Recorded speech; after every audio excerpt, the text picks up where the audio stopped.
say when. When? All right. Art of War, Part 2 by Sun Tzu. Or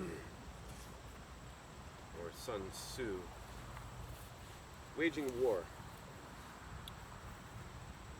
As for military operations, let us consider an army of 1,000 attack chariots, 1,000 heavy chariots, and 100,000 armored troops, all provisioned for a campaign of 1,000 li. Li is a traditional unit of length in use from the very earliest times. It has, however, varied in value at different periods. Here it equates to approximately 400 meters. Campaign of 1,000 li. Allowing for expenses at headquarters and at the front, the entertainment of allies and guests, the costs of glue and lacquer for maintenance, and the manufacture of chariots and armor, an army of 100,000 men will require a daily expenditure of 1,000 jin. Jin, the character of jin, means precious metal. In waging war, victory is the prize, but if it is delayed, both troops and weapons are blunted. Besieging a city exhausts your strength.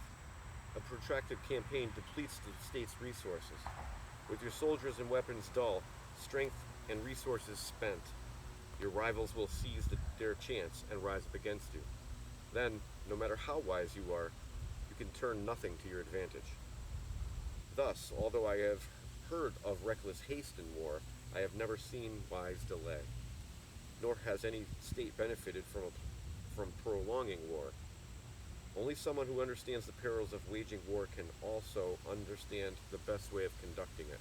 A skilled general levies troops only once and transports provisions from home only twice. He brings equipment from home but forages for food from the enemy. This is how he keeps his troops fed.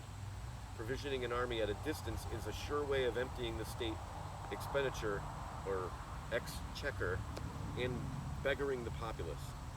Prices are inflated by the presence of an army, and inflation swallows up the people's money so that tolls and taxes become oppressive.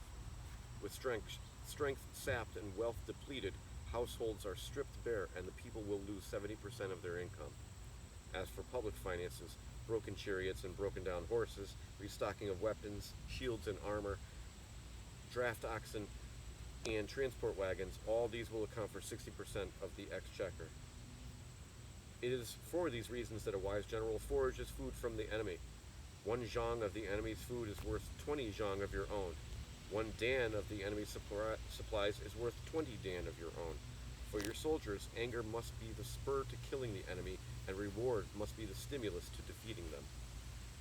Thus, in a chariot battle, if 10 chariots or more are taken, then reward the soldiers who captured the first one. Change the flags and standards on the captured chariots and add them to your own squadrons. Treat the captured soldiers well and look after them. This is the tactic of using the defeated enemy to increase your strength. So you can now see that in war, it is winning alone that matters, and there is no merit in prolonging a campaign. A general who truly understands warfare controls the people's fate. He is the master of the state's security. And I'm going to stop there because it's starting to get thundery and the bugs are bothering Nina.